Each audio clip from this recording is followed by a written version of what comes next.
Good afternoon, and I hope everybody can hear me. What I wanted to do today was just talk about motorsport and the business of motor racing, and I think they're really different and need to be discussed. Why manufacturers get into motor racing? What is the objective? What do they aim to get out of it? Why do they start? Why do they stop? So I thought I'd go back through my career in the industry, where I was mainly involved with engineering, but always on the periphery of motorsport. So, being chief engineer of Volkswagen South Africa, then I was asked to lead the engineering team to come across to Bentley. Well-publicized split between Rolls-Royce and Bentley. And with Bentley, we said we need to improve brand image. There was a lot of discussion with Bentley being in the shadow of Rolls-Royce at the time for many, many years, and now as an independent, how we were going to improve brand image. Can motor racing improve the brand image? This is what the discussion was. And just going back in history, WO leveraged motorsport perfectly. He wanted to build brand image through the reliability, showing the reliability of his cars, and he had larger-than-life characters driving the cars. He understood the relevance of motorsport. He used it as a business tool, and it really rubbed off on the brand. He ran adverts in the paper after the races. He really pushed it. And then with winning, what a record. And it did a power of good until Bernardo decided to sell the company in 1930, and that was the end of that. But WO was a dyed-in-the-wool racing man, and he would have continued. He would have spent his last pound on racing. So then, with this discussion in Bentley, what do we do to actually engender brand identity? The workforce was very much Rolls-Royce oriented. If you asked people where they worked at Royce's and not at Bentley. And we were fortunate at the time within the group to be able to find a half-finished project that had been started by Volkswagen to go racing with the VW under the VW brand, but they didn't get there.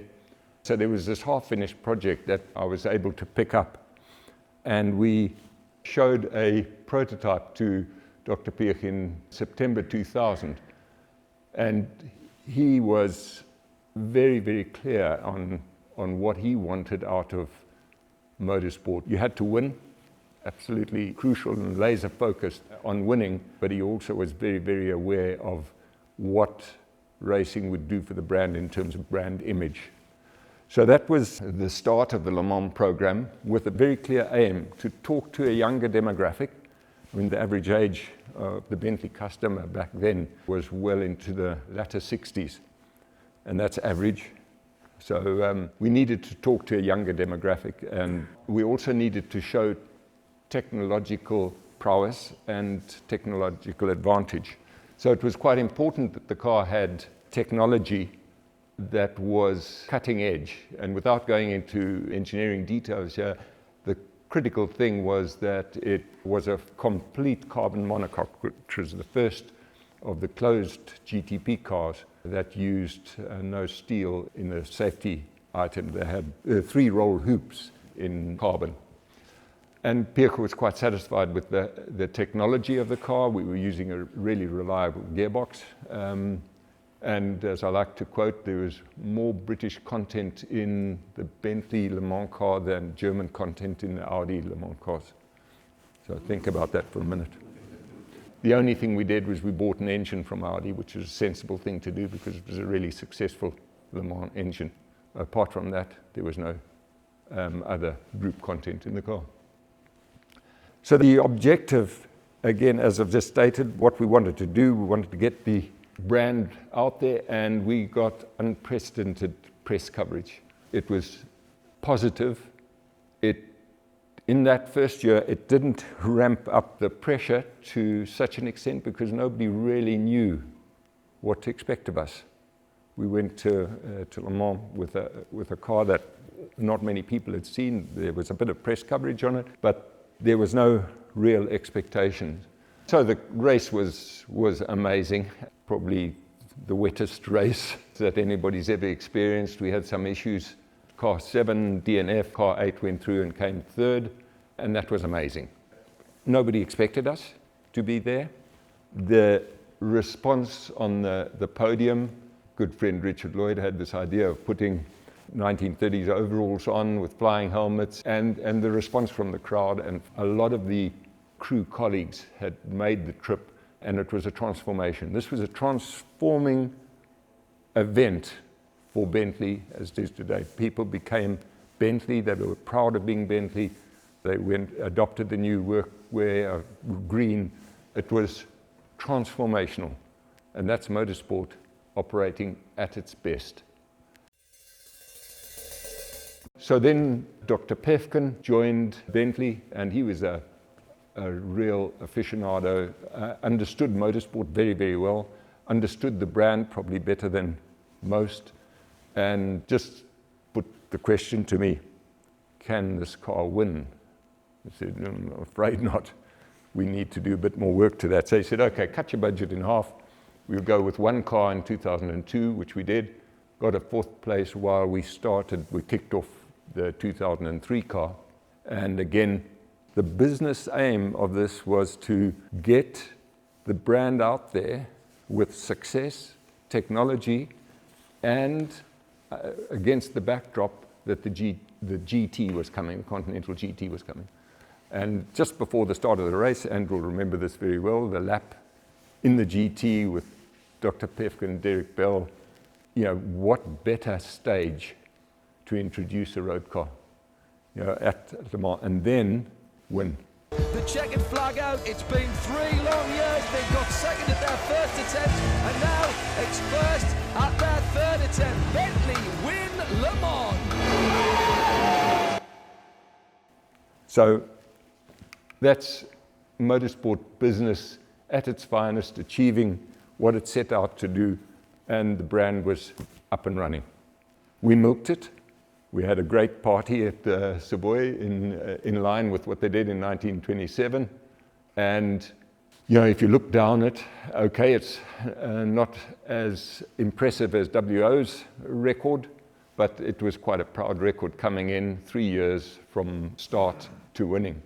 So then the GT was on the production line, and this needed to get up to speed, get running, but it was delayed, as some of you probably remember. We were delayed close to 18 months from the original project start to when we eventually got deliveries coming out. And there were a number of customers who needed pacifying. So during a down period, one of the race cars we built into a 2-seater. And I didn't I kept all the race cars in a facility in the factory, kept them all in running condition, but one as the 2-seater. We were able to roll it out at Silverstone. Anybody who was slightly disgruntled on the waiting list, put them in the seat next to a Le Mans winning driver, give them a few laps around Silverstone, give them their overalls and a little DVD of their in-car camera. They were prepared to wait for a long time. Money can't buy experience. That's the power of motorsport, being used as a business tool. And then again, we were invited to Goodwood Festival of Speed, Goodwood Revival, Chumley up north, Bentley Drivers Clubs, you'll remember, we had the car out there. So it was milking the asset and using it again as a business tool. My skeleton crew that I had, we started doing more Bentley boy things. There were a number of record runs done back in the days, in the 20s. And so we did similar things. The ice-speed record, you may remember, running in 2007, just under 200 miles an hour. Our aim was 200, and we didn't get there. And then marketing, we're looking for something to do in 2011 for the Geneva show. And said, well, okay, we didn't achieve it then, let's go back and do it again. We did it with a convertible. Why? Because we could. And we did it on standard Pirelli tires, invited the journos up there, and they drove the car off the ice to Geneva, put it on the show stand. This is a different discipline of motorsport, but it's still using motorsport as a business tool to good effect. We also then decided to go back to sell what you race. So take Ben Tager up Pikes Peak, get the world record for an SUV. You can question how much competition. There were other SUVs there, but anyway, we got the world record. Then we did the same thing with the GT, and this was good for America. We invited prospective customers to come to the event, entertain them, talk to them, but it's in an authentic environment. It's not cucumber sandwiches at a polo match. This is, we're doing what we're passionate about. We're doing it with the brand. Come and join us. Watch us while we work. It's an authentic experience. And it's, again, using motorsport as it should be used. The pressure is high because the board says, well, how much money do you need? Okay. And what are you going to do? I'm going to get the world record. You've got to deliver. So then there was a period where we went more luxurious with the Mulsanne and the sporting achievements, these one-off Pikes Peak ice speed records weren't real competitive motorsport in the form of track racing. So there was more performance, more to be done on the performance side. What category? This is just a no-brainer. You know, Bentley doesn't belong in any of the other categories in the top line. And the GT3, this wasn't our idea. This was an idea from Stefan Rattel to get some cars on the track that looked like the road cars and could be equalized in performance. So he kicked this off and was more successful than I think he imagined it could be. The only problem was that they allowed tuners to get involved. Pratt & Miller did a Corvette, Reiter Engineering did a Corvette, and they were trying to homologate these cars that were different in their execution. And just as we were getting interested in it, the FIA said, that's it, no more tuners homologating cars, and they put a stop to it. We had some tuners interested who we had supported, and they said, stop that. Only the OEM, the manufacturer, can homologate a GT3. So that's what we did. We started the homologation process. And if you look at this, ask yourself the question, those are the manufacturers that are involved in GT3. It shows how successful, beyond Rattel's wildest dreams, of manufacturers getting involved. Formula One, they come and go. DTM, they come and go. But this is a cost-effective formula. And the reason nobody likes to talk about balance of performance, but these kept the cars in a position to win. So you were able to win if you had good strategy, good reliability, good pit stop discipline, you could win a race. And that's what keeps manufacturers involved. That's why those manufacturers are still there. Only two have pulled out, Nissan and for some reason Bentley. They should still be there. They should still be winning races because the car is capable of it. The other objective with GT3 was where do you want to race and what are the business objectives. So together with marketing, I sat down and looked at objectives in the US. We still wanted to improve the age demographic. We wanted to get younger people into the car. And this enabled us to talk to those prospective customers.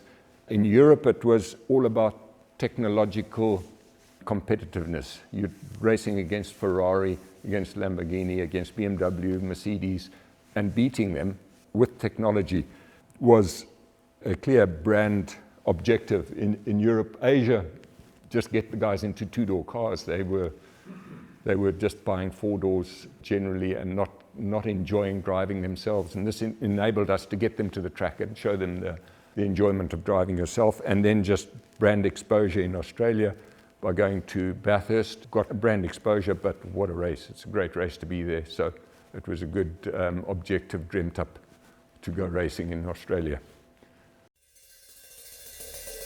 So it also served to motivate the workforce because it was a small, lean team, and then working with a technological partner, M Sport, up in Cumbria. The technical specifications proved that we could build a winning car, and that was the size of the team. You know, if you compare that to the Le Mans team, it was quite a small team.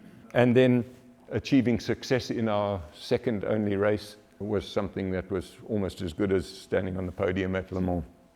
We then won the championship in 2017, which also great brand exposure, and also the shape of the car clearly identifiable as a GT. The second generation car, very, very competitive, and it's a real shame that it only raced for a few races. I think it only did 5 races, and then the company pulled out of racing. It won in Bathurst, which was great, and that's its greatest accolade, and it's a tough race. So that brings us to the question, Simon Witherspoon's club car, as Ron mentioned, away from the manufacturer as Bentley, this car has got the potential to do for the Bentley Drivers Club what Motorsport does for manufacturers, is get people into GTs, get them on the track at whatever level that car is developed to. I think that this is where Motorsport with the GT can do a power of good for the Bentley Drivers Club. Thank you.